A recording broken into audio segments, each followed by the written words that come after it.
저에게는 6살, 9살, 10살, 5살 이렇게 된 손자, 손녀가 있습니다. 근데 제가 이 5살부터 11살까지 된 손자, 손녀에게 꼭 가르치고 싶었고 가르쳐야 되고 배워야 하고 배워야만 하는 교훈이 있었어요. 제가 그래서 제 아들에게 며칠 전에 말했습니다.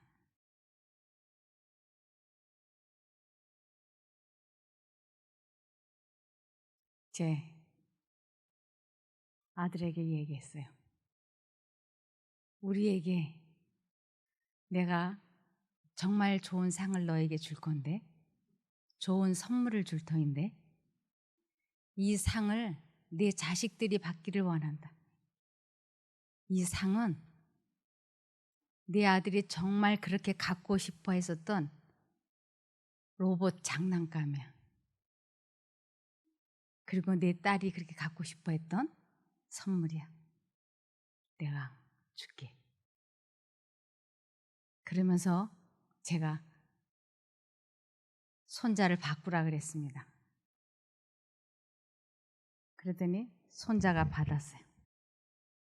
우리야, 너 그 장난감 그렇게 갖고 싶어 했던 거 있었지? 네. 그거 할머니가 너에게 선물할게. 상으로 줄게. 근데 그 상을 받으려면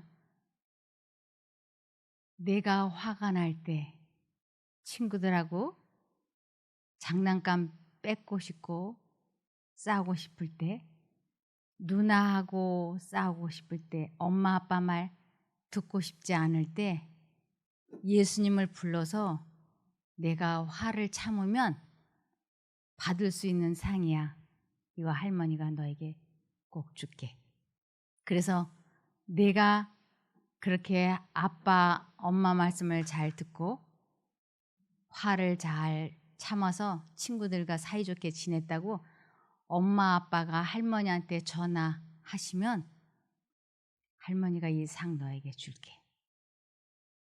그랬더니 아이가 이 상을 열심히 바라본 생각을 또 하고 또 하고 그러면서 아이가 꾀를 냈어요. 할머니, 그 상 먼저 받고 친구들하고 안 싸우면 되잖아요. 아, 그럴 수는 없어. 그 싸움은 내가 꼭 하고 난 다음에 받을 수 있는 상이야. 할머니, 해볼게요. 그래서 저도 그 아이가 그 싸움을 하기를 바랬고 그 아이도 하겠다고 약속을 했습니다. 근데 오늘 아침에 제가 아들에게 전화했어요. 우리가 어떻게 되냐? 아유, 참을래다 폭발하고 누나하고 안 싸우려고 하다가 폭발하고 그래요. 제가 제 손자가 그 자기 자신과의 싸움에서 질 때 누나하고 싸울 때 제가 그 아이를 버리거나 떠나지 않습니다. 제가 그 손자에게 시간을 많이 주는 거예요. 넉넉하게. 그러면서 어떻게 해서든지 그 싸움에서 승리하도록 그러면서 아이를 격려하고 힘을 주고 그리고 아이에게 계속 제가 이걸 흔들어 보이는 거예요. 이 선물이 있잖아. 이 상이 있잖아. 한 번만 더 힘을 내어서 싸워봐. 할 수 있어. 넌 할 수 있어. 그럴 때마다 아이는 하겠다고 결심을 하고 애를 쓰지만 이 싸움이 아주 어렵다고 하는 거 제가 알아요. 그러나 이 싸움은 남녀노소 누구나 해야 되기 때문에 제가 이것을 우리 작은 아이들부터 제가 가르치려고 하는 것입니다. 그러면서 저는 어떻게 해서든지 상을 아이가 받아가도록 하기 위해서 늘 아이에게 관심을 갖고 사랑의 표현을 하면서 이길 수 있어. 넌 할 수 있어. 그리고 이 상을 너를 위해서 준비한 거니까 이건 꼭 받아가야 돼. 그럴 때마다 아이는 또 꾀를 내죠. 할머니, 그거 나 먼저 주시면 안 돼요? 나 먼저 받아보고 싸우면 안 돼요? 자신과의 싸움에서 아이도 이기고 싶은데 잘 안 되는 거예요. 그러니까 할 수 있다고, 예수님만 부르면 된다고 계속 아이에게 그걸 상기시켜 주죠. 어느 날 그 아이가 무릎을 다쳐가지고 집에 들어왔어요. 그런데 그 무릎이 얼마나 아프든지 아이가 그 무릎을 가슴까지 끌안고 침대에서 대굴대굴 뒹굴면서 예수님 안 아프게 해주세요. 예수님 안 아프게 해주세요 하고 울부짖더래요. 그래서 되고 있구나. 힘들 때, 어려울 때 예수님을 부르는 것을 가르쳐 주면 이 아이는, 성경에는 이런 아이를 이렇게 말씀하셨습니다. 잠언 22장 6절입니다. 사람이 인생을 살아가면서 가장 중요한 것이 뭐냐면 바로 이것입니다. 마땅히 행할 길을 아이에게 가르치라. 그리하면 늙어도 그것을 떠나지 아니하리라. 어려울 때, 힘들 때, 괴로울 때 그때 하나님을 부르라고, 그때 하나님을 선택하라고, 그때 하나님을 믿으라고, 신뢰하라고. 이것을 부모는 아이에게 가르쳐 줘야지 되고, 이것을 나이가 어렸을 때부터 배운 아이는 늙어도 그 길을 떠나지 않는다고 하는 것입니다. 그래서 3살적 버릇이 80까지 간다고. 제가 우리 손자, 손녀에게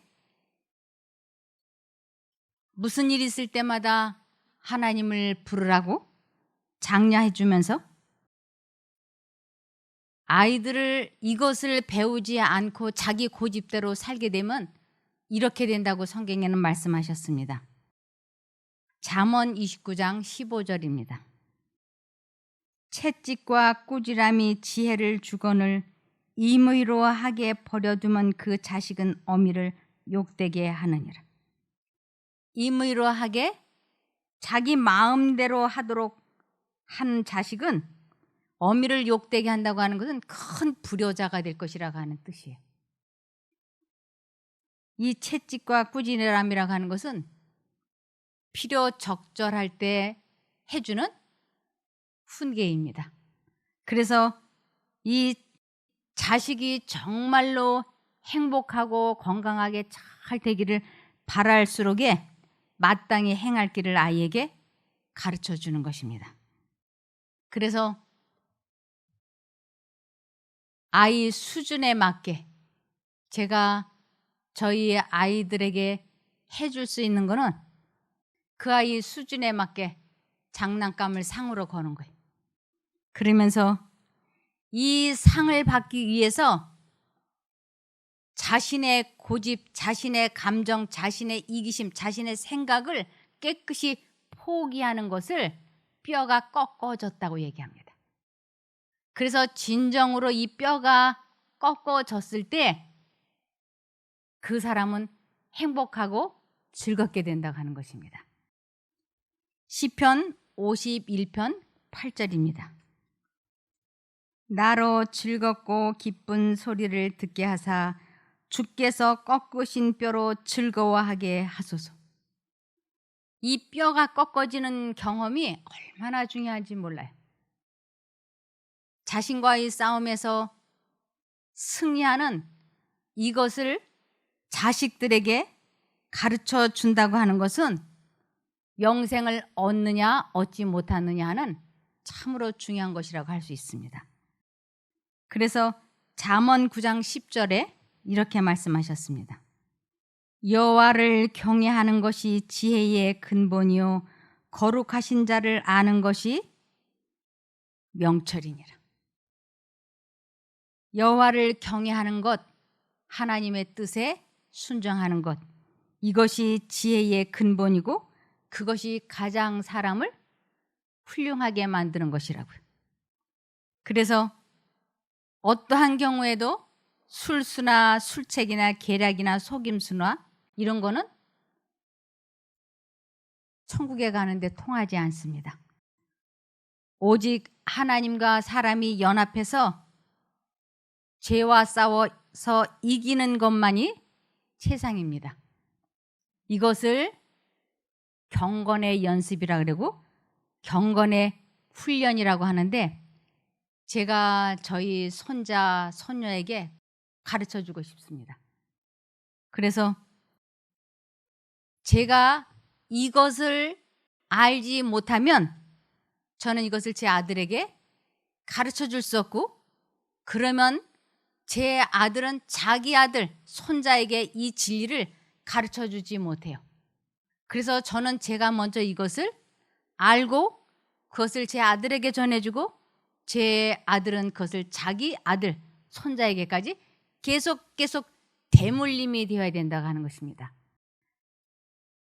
내가 이것을 모르면 내 자손들에게 이것을 못 가르쳐 주니까 하나님과 관계가 분리될 거라고, 하나님과 우리가 영원히 관계가 없어질 거라고 하는 것을 호세아 4장 6절에 말씀하셨습니다. 내 백성이 지식이 없으므로, 이 지식이 하나님을 아는, 하나님과 관계를 맺는 이런 것이에요.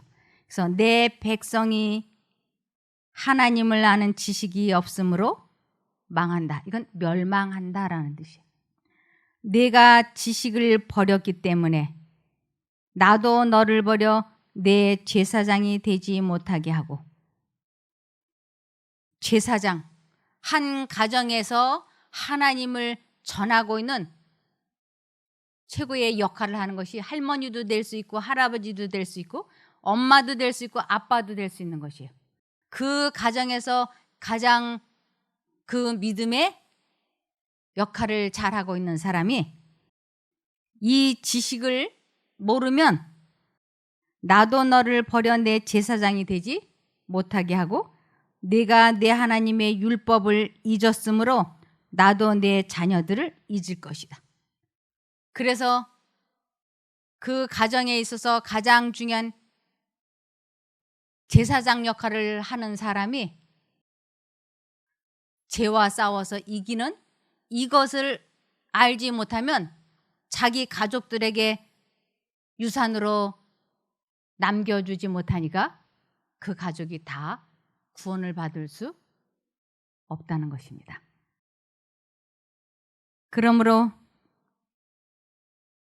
제가 우리 아이들에게 계속 이걸 흔들어요.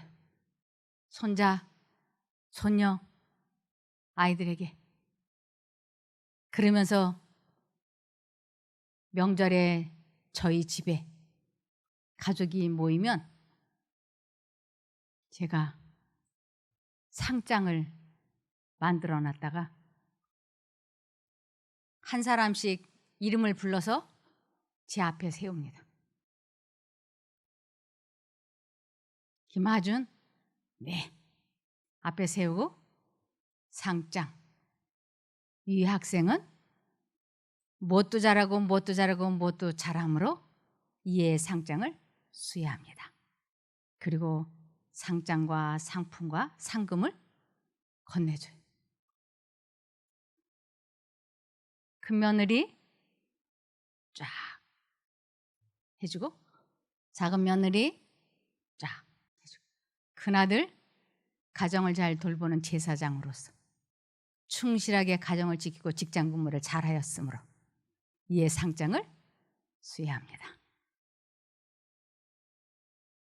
그 다음에 제 남편에게도 제가 또 공로상, 귀하는 가정에 충실하였고 하면서 공로상. 그런데 이 상을 주고받는 이러한 시간이 아주 숙연해져요. 그러면서 아이들도 또 주는 사람도 감사함이 넘치는 거예요.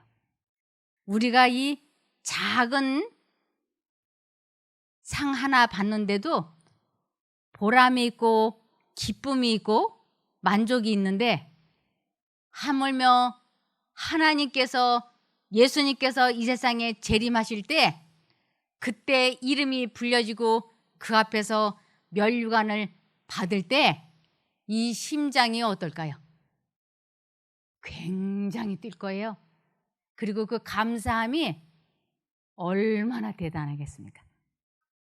그래서 우리 하나님께서는 우리들에게 너만 천국에 올 것이 아니라 너에게 맡겨진 자손과 너의 가족을 데리고 오라고 하나님께서는 오늘도 우리들에게 말씀하고 계세요. 그러시면서 그분은 제가 우리 아이들에게 이것을 이렇게 흔들어 보이는 것처럼 우리 하나님께서도 우리들에게 상을 이렇게 흔들어 보이고 계세요. 이것이 빌립보서 3장 14절입니다. 목적지까지 달려서 상을 타려고 열심히 노력하고 있습니다. 이 상은 그리스도 예수께서 우리를 위해 이루신 그 일을 바탕으로 하여 내리는 것입니다. 지금 하나님께서는 이 상을 주시려고 나를 하늘로 부르고 계십니다. 무엇을 바탕으로 하여 주시는 상이냐면 죄와 싸워서 이긴 믿음을 바탕으로 하나님께서는 우리들에게 영생이라고 하는 상을 흔들어 보이시는 것입니다. 끝까지 달려야 됩니다. 이 마라톤은 목적지까지 도착을 해야 끝이 납니다. 도중 하차해버리면 그건 아무것도 안 되고 마는 것입니다. 우리들의 생명이 닿을 때까지 우리는 계속 주님께서 흔드시는 그 상, 영생이라고 하는 상을 받기 위하여 우리는 혼신의 힘을 다하고 최선의 노력을 다해서 우리는 달려가고 또 달려가야 하는 것입니다. 도중에 에이, 내가 저 상 받지 말아야지. 너무 힘들어서 못 해먹겠어. 그리고 포기하면 안 되는 상이에요.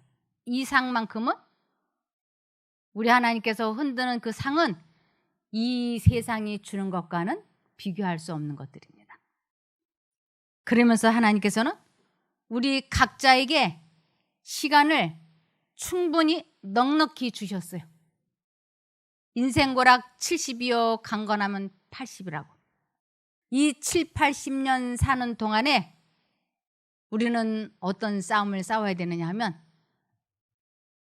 우리 손자, 손녀가 이 상을 받기 위하여 자신과의 치열한 싸움을 해야만이 받는 이 상처럼 우리도 영생이라고 하는 이 상을 받기 위해서는 혼신의 힘을 다해서 죄와 싸워서 이겨야 합니다.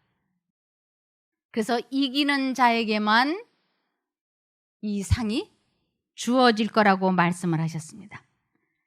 그래서 이기는 자에게는 큰 보상을 주시겠다고 약속하셨어요. 히브리서 10장 35절에서 36절입니다. 그러므로 너희 담대함을 버리지 말라. 이것이 큰 상을 얻느니라.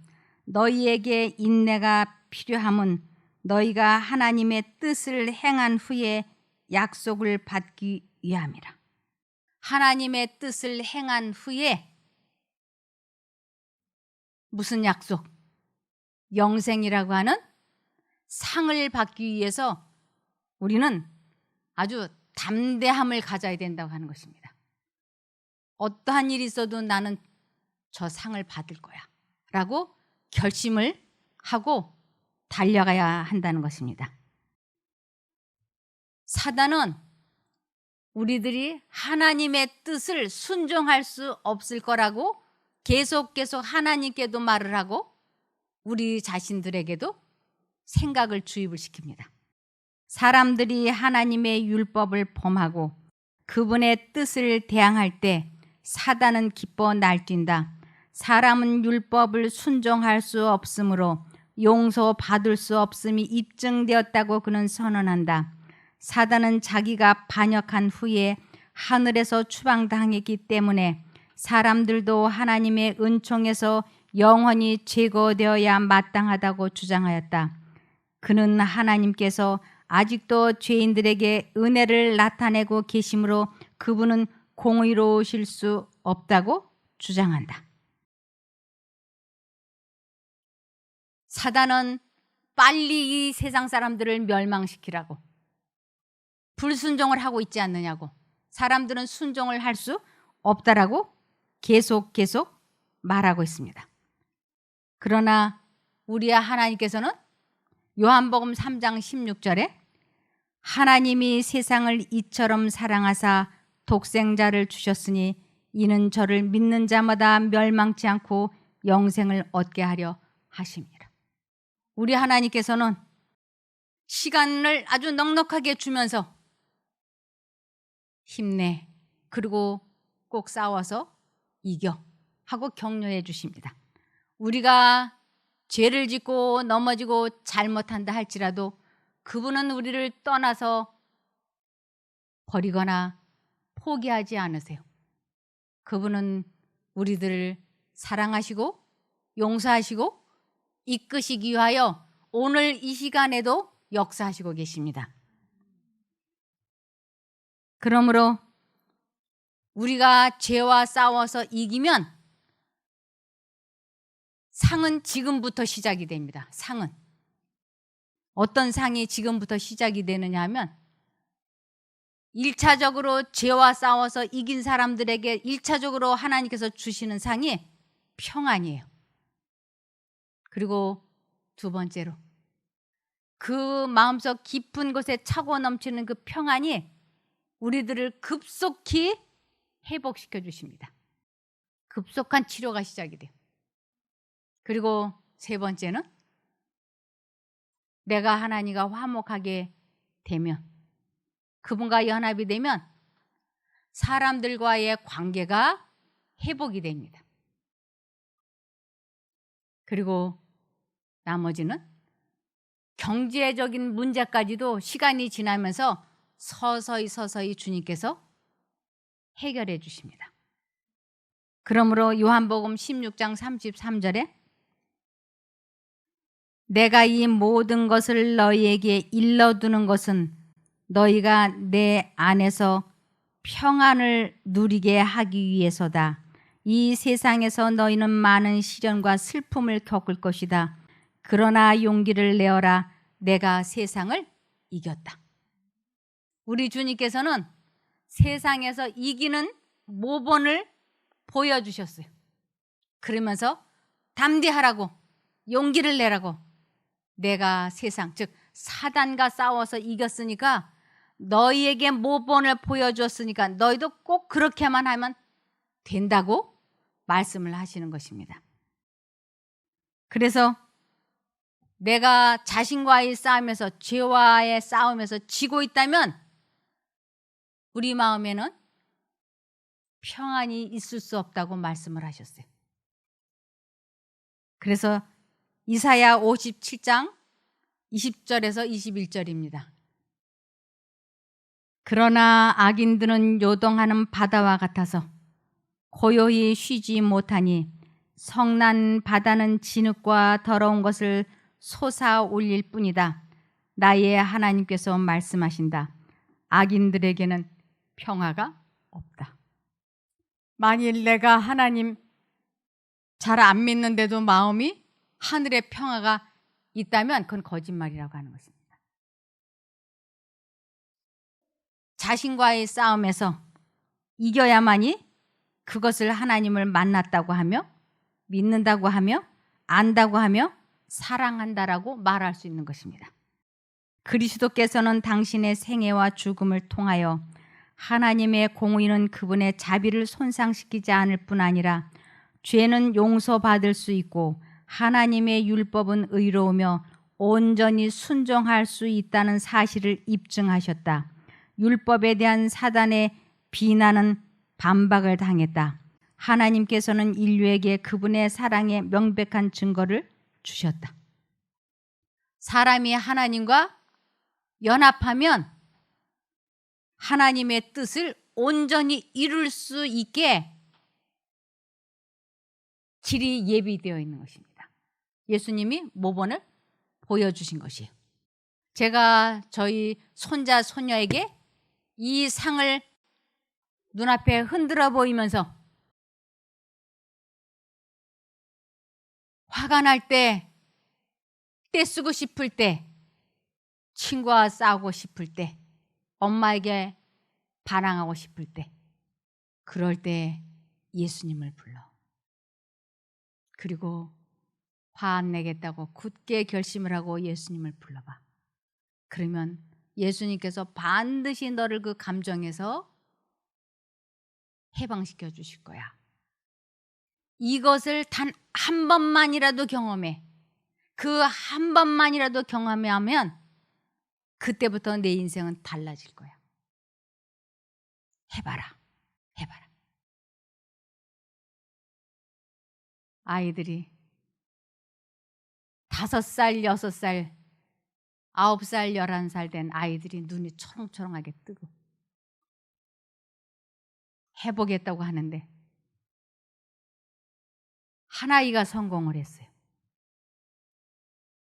한 아이가. 아빠한테 얻어맞고 혼나는데 아이 표정이 천사의 얼굴인 거예요. 참 평안한 거예요. 부모가 그 아이 얼굴을 보면서 아, 이 얼굴은 사람의 얼굴이 아니구나.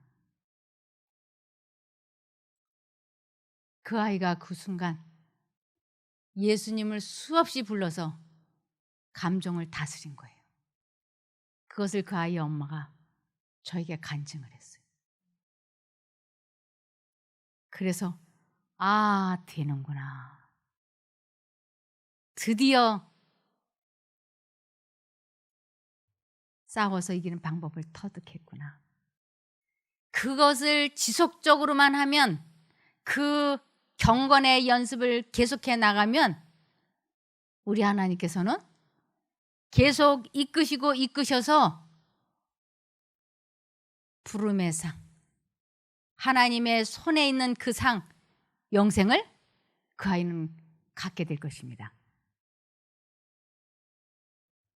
요한 1서 5장 3절 5절입니다. 하나님을 사랑한다는 것은 하나님께서 우리에게 명령하신 것을 지킨다는 말입니다. 그것은 결코 어려운 일이 아닙니다. 하나님의 자녀들은 모두 하나님께 순종할 수 있기 때문입니다.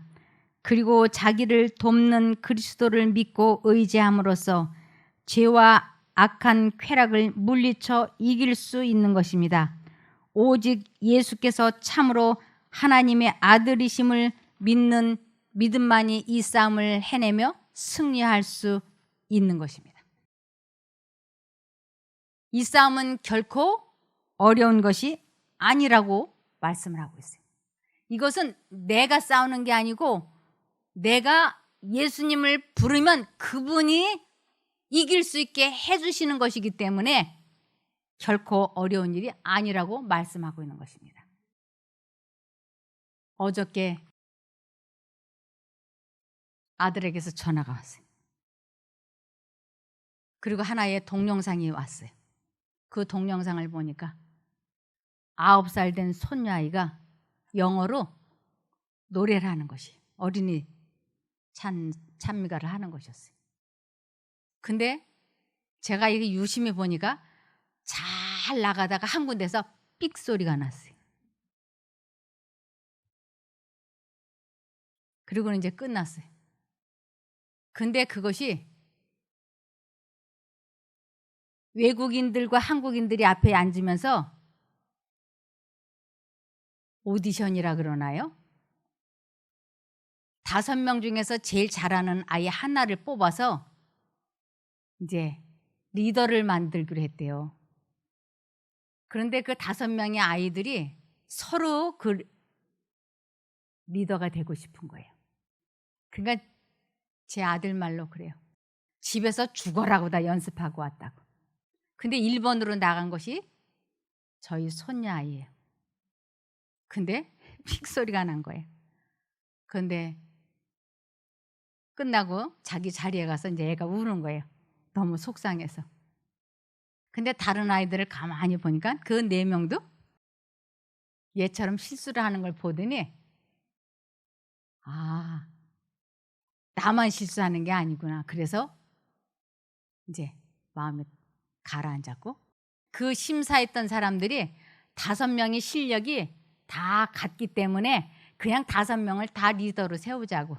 그래서 5명이 다 리더가 됐다는 거예요. 제가 그래서 아들에게 이것을 꼭 가르쳐줘야 될 것이 있다.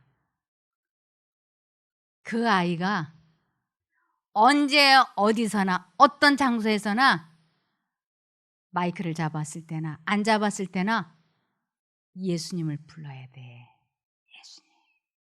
그러면 노래를 부르면서도 예수님이 내 마음에 계시면 고음을 올라갈 때 편안하게 올라가게 할 수 있어. 내게 능력 주시는 자 안에서 내가 모든 것을 할 수 있느니라. 그 아이에게 그것을 가르쳐 줘야지. 아, 알겠습니다. 우리는 어떠한 경우에도 하나님을 부르면 그분으로부터 생명의 능력이 들어와서 우리 마음에 평안을 주고 죄와 싸워서 이길 수 있게 도와주십니다.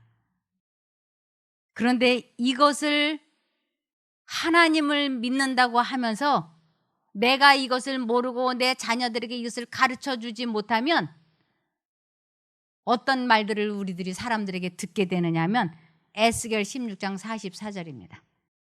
무릇 속담하는 자가 내게 대하여 속담하기를 어미가 어떠하면 딸도 그렇다 하리라. 그 어미의 그 딸, 그 아비의 그 아들 이렇게 된다고 하는 것입니다. 그래서 우리는 먼저 믿은 사람으로 아주 자손들에게 좋은 모본을 보여야만 된다고 하는 것입니다. 그래서 마태복음 24장 12절을 보시면 이제 이 세상은 얼마 지나지 않아서 곧 망할 것입니다. 우리 주님께서 이제 오실 때가 임박했으니까요. 세상은 무법천지가 되며 사랑이 식어질 것이다. 그러나 끝까지 참는 사람은 구원을 받을 것이다. 끝까지 참는다는 것은 끝까지 하나님을 의지하는 사람은 영생을 얻게 될 거라고 하는 것입니다. 로마서 5장입니다. 5장 3절. 우리는 어떤 어려운 문제와 곤경에 처했을 때도 그것들이 가져다 줄 좋은 결과를 생각하며 기뻐할 수 있습니다. 시련은 오히려 우리에게 인내를 배우게 하고 인내는 강인함을 길러주어 하나님을 향한 우리의 희망과 믿음을 흔들리지 않는 굳건한 것으로 만들어주기 때문입니다.